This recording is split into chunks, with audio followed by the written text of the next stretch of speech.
Olá pessoal, tudo bem? Vamos tratar de mais um assunto aí que é a geometria plana. E nós vamos iniciar esse assunto falando justamente dos conceitos que são primordiais aí para o trabalho da geometria plana.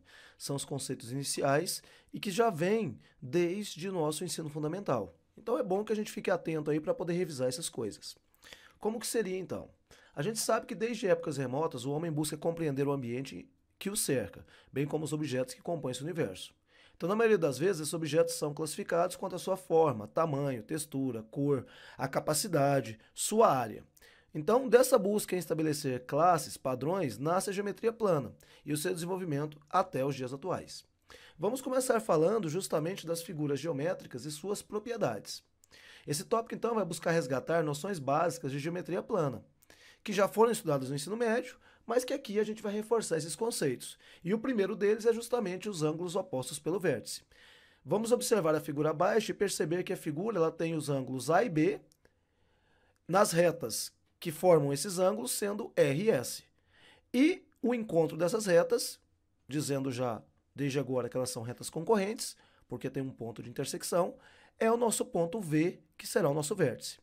Então, os ângulos A e B são ditos ângulos opostos pelo vértice V. É possível demonstrar por meio do raciocínio lógico que A e B são congruentes e que, por consequência, ângulos opostos pelo vértice também são sempre congruentes. Como que a gente faz essa demonstração? Ela é bem rápida e bem prática. Olha só, de novo eu vou colocar aquela figura e aí a gente quer demonstrar que o A vai ser congruente ao B. O que a gente vai fazer então? A gente vai colocar o A mais o θ igual a 180 graus. Por quê? Porque os dois formam um ângulo raso. Isso olhando para a reta R. Agora, se nós olharmos para a reta S, nós podemos observar também que o nosso ângulo B mais o nosso ângulo θ também forma 180 graus. E aí, se a gente fizer que o 180 de um lado é igual ao 180 de outro, então a gente vai dizer que A mais θ é igual a B mais o θ. Se nós cortarmos o θ, simplificando o θ dos dois lados, a gente vai chegar rapidamente que o A vai ser igual ao B em termos numéricos. Ou seja, a gente chega e conclui que os ângulos opostos pelo vértice são ângulos congruentes. Então aqui eu vou falar que A e B são ângulos congruentes.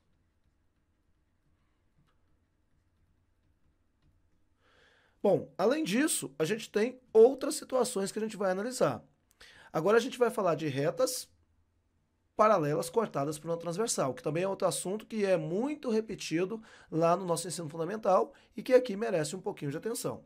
Então, quando temos duas retas em um mesmo plano e não há pontos em comum entre elas, dizemos que essas retas são retas paralelas entre si. Olha o exemplo aí. As retas R e S são retas paralelas entre si. Também podemos dizer que, se duas retas estão no mesmo plano e apresentam apenas um ponto em comum, dizemos que estamos tratando de retas que são concorrentes. Aí o exemplo. A reta T ela é concorrente tanto à reta R quanto à reta S. A representação disso seria dois tracinhos, que vão representar retas paralelas, e o xizinho que vai representar retas concorrentes, tá bom? E aí a gente começa a falar de ângulos que são formados a partir dessas retas que são concorrentes. Então eu tenho o ângulo A, o ângulo B, o ângulo C e o ângulo D, formados entre as retas R e T. E mais 4 entre a reta S e T, E, F, G e H. Esses ângulos formados podem ser classificados aos pares. E aí a gente vai começar a classificar esses ângulos a partir de agora. Então, observando novamente aquelas retas paralelas cortadas por uma transversal, a gente vai ter a primeira classificação sendo dos ângulos correspondentes. Então, a primeira classificação aqui, nós temos os ângulos correspondentes. Quem são os ângulos correspondentes? Nós podemos dizer que os ângulos correspondentes são aqueles que se encaixam perfeitamente quando eu sobreponho a reta R na reta S. Ou seja, o encaixe do A vai ser feito justamente sobre o ângulo E. Então, o que a gente tem é que A e E são ângulos correspondentes. Do mesmo modo, se eu pegar o B para encaixar, eu vou encaixar justamente em cima do F. Então, B e F também são ângulos que a gente vai dizer ângulos correspondentes. Se eu pego o C, o encaixe dele é justamente sobre o G. E se eu pego o meu D, o encaixe dele é justamente sobre o meu H. Então, nesse caso, esses ângulos, como o encaixe é perfeito um sobre o outro, a gente vai dizer que eles são ângulos congruentes. Então, existe a congruência entre o A e o E, o B e o F, o C e o G, o D e o H. Então, como eles são congruentes, o valor numérico deles é o mesmo. Então, o A ele vai ser congruente ao E, o B ele vai ser congruente ao F, o C ele vai ser congruente ao G e o meu D vai ser congruente ao meu H. Agora eu vou tratar dos ângulos que são chamados de alternos internos. Tópico 2 aqui, ângulos que são ditos alternos internos. Neste caso, o que acontece é que eu vou ter ângulos que estão dentro ou entre as duas retas paralelas e, ao mesmo tempo, de lados opostos à minha transversal. Então, olhando para o desenho aqui, fica claro e evidente que os valores seriam o C e o F, e o D e o E. Então, esses valores, ou esses ângulos, eles vão apresentar valores também iguais. E fica bem fácil de mostrar isso, daqui a pouco a gente vai até demonstrar isso, que eles são congruentes. Por que congruentes? Eles são congruentes porque o valor numérico de C é igual ao valor numérico de F.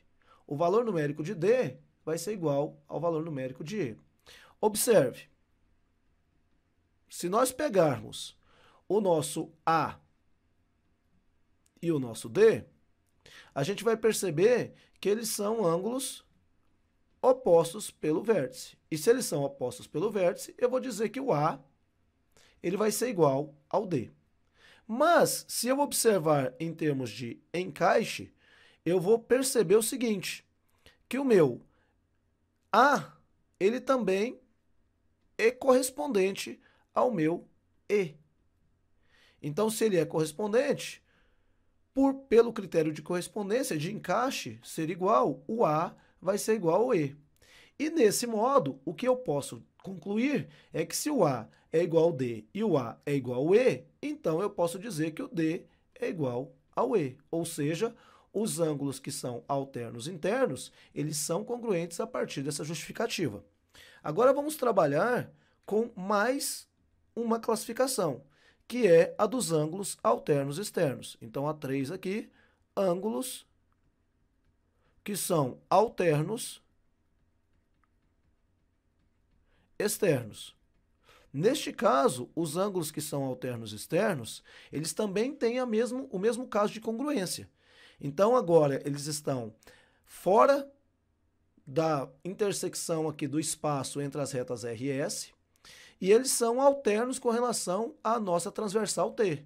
Então, eu vou dizer que o A ele vai ser alterno externo com o H. E o B ele vai ser alterno externo com o G. De modo que, de novo, ocorre o que a gente chama de congruência, que a gente já demonstrou para o item 2. É a mesma ideia. Então, eu vou dizer que o A ele vai ser congruente ao H, e vou dizer que o B ele vai ser congruente ao G. Agora vamos para a nossa quarta classificação, que seria os ângulos colaterais externos.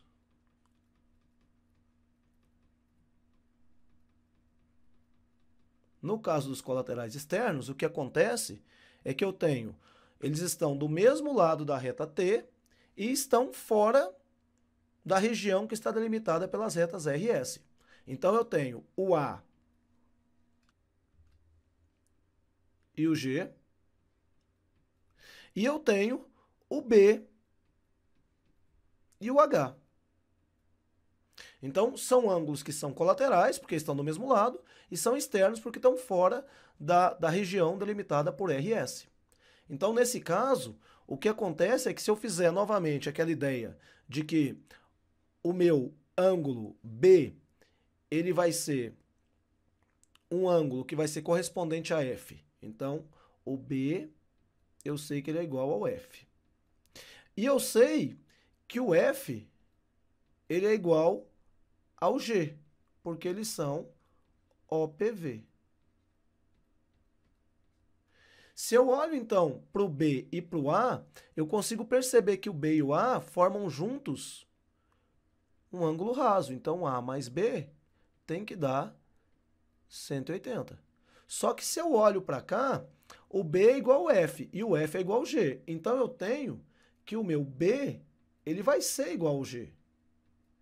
E nesse caso, se o B é igual ao G, então eu posso dizer que o meu A mais o meu G, eles vão formar 180 graus. Do mesmo modo, o meu B e o meu H também vão formar 180 graus. E aí eu tenho os colaterais internos, que seriam agora com a mesma ideia, só que agora eles estão delimitados pelas retas RS. Então, ângulos colaterais ditos internos. No caso desses ângulos, o que eu tenho é que a gente vai ter ali o C e o E, e também o D e o F. E aí, novamente, a ideia que foi colocada no item 4 também cabe para o item 5. C mais E é igual a 180 e D mais F igual a 180.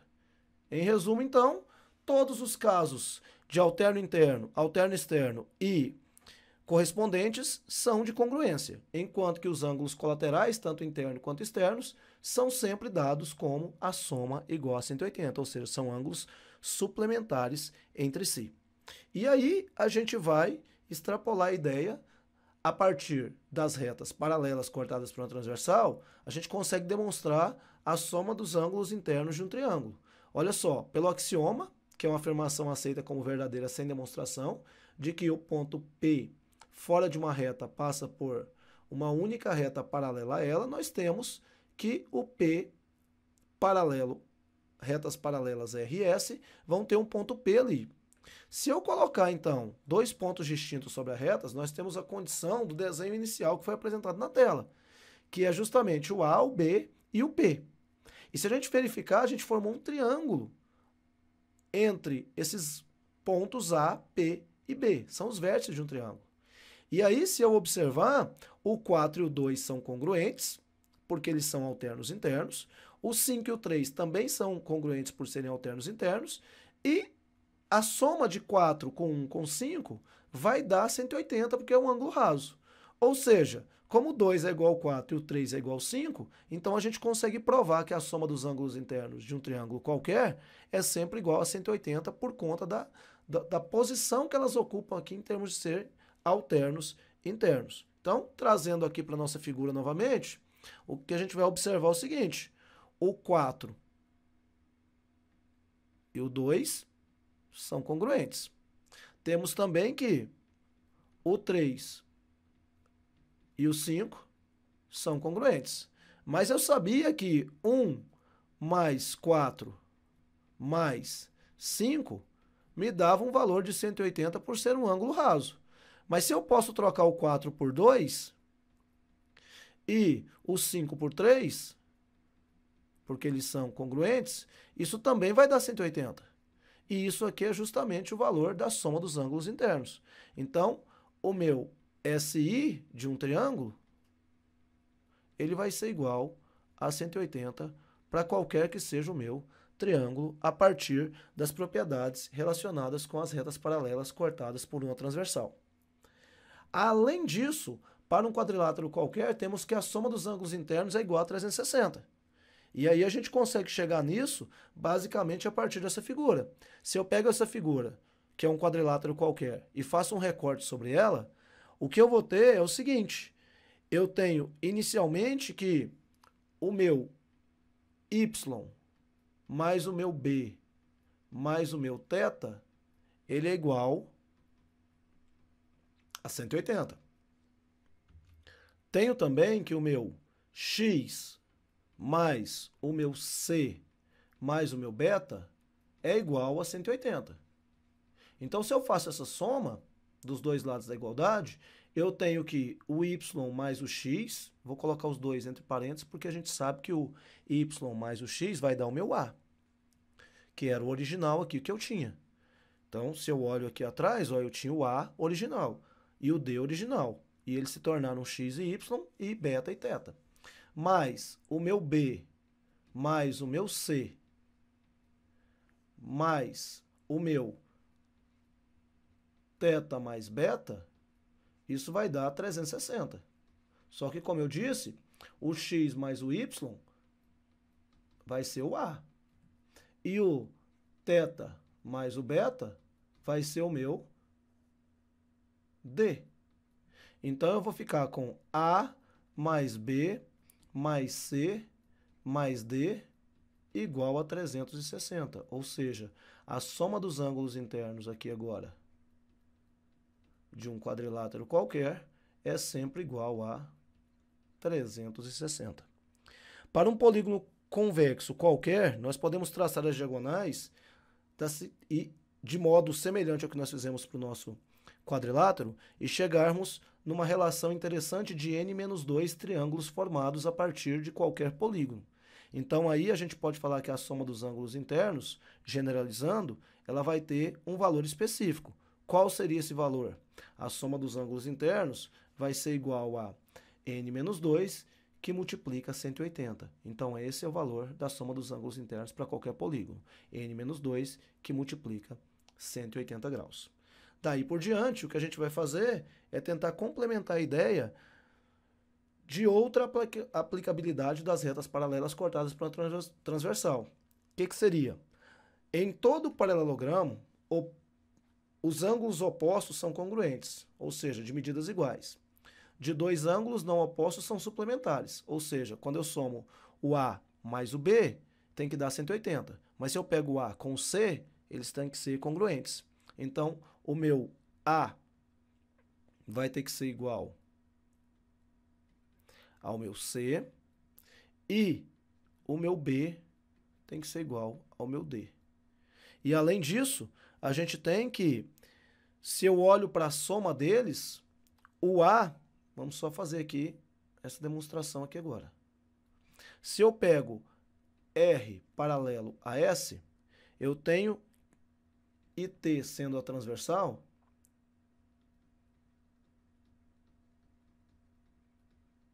eu chego à conclusão de que o A mais o D é igual a 180 graus. Então, ó, eu estou pegando a reta R com a reta S e aí fazendo essas retas aqui, vamos colocar o valor dessas retas aqui.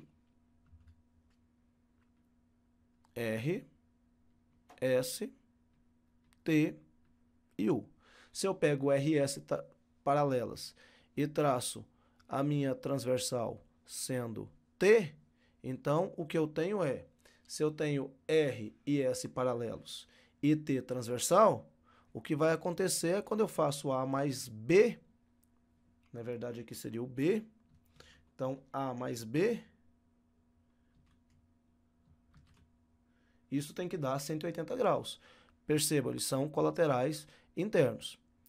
Agora, se eu pego as retas R e S paralelas e tenho U transversal, o que eu tenho é que R e S são paralelos e U a transversal. Então, eu tenho que C mais D é igual a 180 graus. E assim eu vou fazer e encontrar os valores para os outros quatro. Quando eu fizer também o T paralelo a U e colocar o R transversal,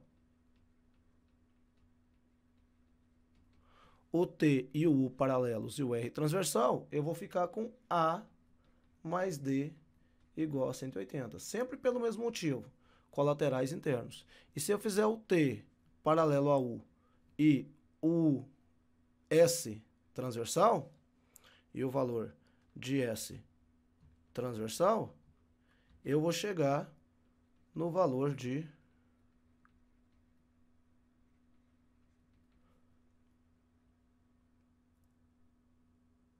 T e U com S transversal, vou ficar com B mais C igual a 180. Então, eu chego à conclusão de que sempre que eu tenho ângulos adjacentes, num paralelogramo qualquer, a soma é igual a 180. E que os ângulos opostos são sempre congruentes entre si. Pessoal, é isso. É um primeiro contato aí com a geometria plana. Gostaria que vocês continuassem aí a trabalhar com esses assuntos e assistindo às próximas aulas. Um abraço e até a próxima.